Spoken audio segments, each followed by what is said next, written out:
Vous écoutez Europe 1, il est pile 11h30. C'est l'heure du journal de la santé avec Guillaume Janton. Et à la une ce matin, le gouvernement fixe des règles strictes pour les maisons de naissance. Une étude anglaise flingue le Coca-Cola. Et enfin, 2 jeunes adolescents inventent le préservatif de demain.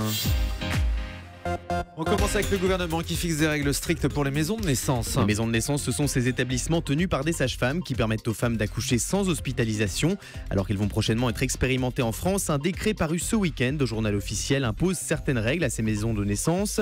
Parmi elles, la présence d'une maternité partenaire à proximité immédiate, la signature d'une convention avec un établissement de santé autorisé à l'activité des soins de gynécologie ou encore la présence de 2 sages-femmes tous les jours de l'année prêtes à intervenir à tout moment pour des accouchements. Une nouvelle étude anglaise dénonce les méfaits du Coca-Cola. Alors qu'une canette de Coca-Cola contiendrait à peu près 10 cuillères à café de sucre, une étude menée par un pharmacien britannique démontre les effets de cette boisson populaire dans le monde entier sur notre corps, alors que Thomas se délecte actuellement d'une canette. Selon cette étude, le niveau de sucre dans le sang augmenterait de manière considérable dans les 20 minutes qui suivent l'absorption de ce soda, ce qui cause un pic d'insuline associé au stockage des graisses. L'étude révèle également que l'énorme quantité de sucre contenue dans le Coca-Cola devrait nous faire vomir après en avoir bu, mais l'acide phosphorique rajouté dans ces sodas nous permet de continuer à en boire sans être malade. Enfin, ce pharmacien britannique explique que la manière dont le cola stimule notre cerveau a un effet addictif sur le cerveau comparable à celui des drogues comme l'héroïne. Ah bah je comprends mieux. Bon, en fait, surtout lié à la caféine, Mathieu Calafiore, parce que dans le coca, on sait il y a de la caféine et comme pour le café, ça crée une petite addiction. Ça crée une addiction, effectivement. Après, le sucre, effectivement, crée l'addiction aussi, c'est normal. Mais dans les light et les zéros, il y a là, il n'y a pas de sucre, par contre, donc l'addiction est liée au café. Mais j'ai l'impression qu'on réinvente l'eau chaude là, avec cette étude-là, comme si on ne connaissait pas ça. Enfin, tout ce que vous avez dit là a été connu de toute manière. Moi, je veux pas le savoir. Parce que je carbure au coca tous les matins. Je ne le répéterai pas. Un village des Côtes-d'Armor recherche des médecins avec une méthode particulière, Guillaume. Alors que la pénurie de généralistes frappe actuellement certaines régions de l'Hexagone, la commune de Fréal a trouvé une méthode originale pour recruter des médecins. Poster des annonces sur le site Le Bon Coin. Pour l'instant, une seule personne aurait répondu à ces annonces improbables, mais la municipalité de Fréal ne désespère pas. 3 à 4 autres médecins généralistes sont toujours recherchés sur Le Bon Coin, au milieu des fers à repasser et des tondeuses à gazon d'occasion. C'est très sérieux, il y a une désertification des médecins dans les campagnes, Mathieu. Ah oui, mais pas que dans les campagnes, dans certains centres-villes, si vous prenez Paris, et des coins de Paris qui sont classés déserts médicaux. Donc je pense qu'il faut arrêter de faire un petit peu une espèce de politique de l'autruche et puis de se dire que s'il manque de médecins généralistes, c'est peut-être qu'il y a une raison et il faut peut-être les inciter un petit peu plus à venir. Mais ça serait un autre débat, ça. On en reparlera. Travailler debout permettrait de rester en bonne santé. C'est ce que révèle une étude de la Société européenne de cardiologie publiée il y a quelques jours. Alors que la position assise aurait une mauvaise influence sur les niveaux sanguins de cholestérol, de sucre et de graisse, les scientifiques ont constaté que lorsqu'on est debout, ces niveaux sanguins étaient meilleurs.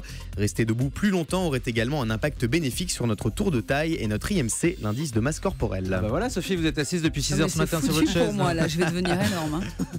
6h midi assise. Il faut présenter l'émission debout. Voilà, pourquoi pas. Demain, je le fais debout, moi. Très bien. Et nu. C'est peut-être un détail pour vous, mais pour moi, ça veut dire beaucoup. Plongé dans de l'eau froide. Très bien. Et je reviens demain.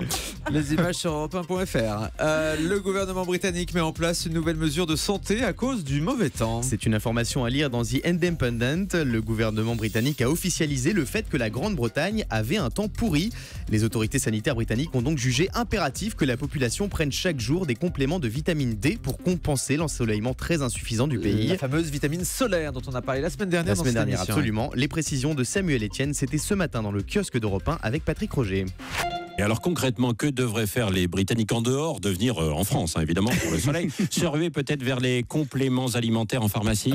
Ça c'est une solution, effectivement. Les scientifiques estiment que le régime alimentaire des Britanniques n'est pas assez riche en vitamine D, qu'on trouve, vous le savez peut-être naturellement, dans la viande rouge. Bravo. Les poissons gras, les œufs aussi. L'autre solution serait que la vitamine D soit ajoutée dans les aliments et les boissons par l'industrie agroalimentaire. Récemment d'ailleurs, les célèbres magasins Marks & Spencer ont décidé d'ajouter de la vitamine D dans tout leur pain, vous savez, le fameux pain de mie anglais, et dans leur viennoiserie. Enfin, si je puis me permettre, certaines régions de France, à la météo pas si éloignée de celle de nos voisins anglais, pourraient peut-être, elles aussi, songer vous pensez au à quelle régime région, là, moi, je ne donne pas de nom.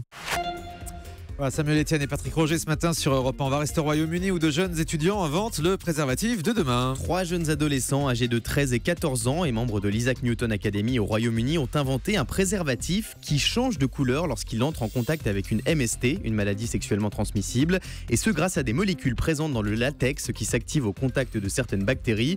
Un préservatif nouvelle génération qui prendrait une teinte jaune pour l'herpès, violet pour le papillomavirus ou encore bleu pour la syphilis. Pour l'instant, il ne s'agit que d'un prototype, mais le site TeenTech révèle que les 3 scientifiques en herbe ont été approchés par un grand fabricant de préservatifs pour développer ce produit. Très bien. Comment mettre fin à une histoire en 30 secondes? C'est ça. Ah oui, Voilà. c'est un peu J'espère que c'est dégoûtant. fluorescent, Après, par contre. Ils sont fluorescents. Évidemment, il faut se protéger, mais alors ça sert à quoi de savoir donc si ça Bah, ressort jaune, on a chopé un herpès. Si vous fréquentez quelqu'un qui a un Voilà. herpès, il faut quand Vous même savez à voir, qui vous avez affaire. Voilà. Ouais. Voilà, quoi. Bon, sortez couvert, quoi qu'il arrive, fluorescent ou non. On termine avec le chiffre du jour. 74 degrés Celsius, c'est la température ressentie vendredi dernier à Bandar Machar, une ville située au sud-ouest de l'Iran, alors que le thermomètre affichait 42,9 degrés. Une température qui a frôlé le record de la plus haute température ressentie jamais enregistrée sur Terre. C'était en 2003 en Arabie Saoudite avec 81 degrés Celsius ressentis. Eh ben, on était dans la cryothérapie tout à l'heure, la thérapie par le froid des moins 180 degrés, la 74 degrés enregistrée ce week-end en Iran. Merci beaucoup Guillaume et à demain.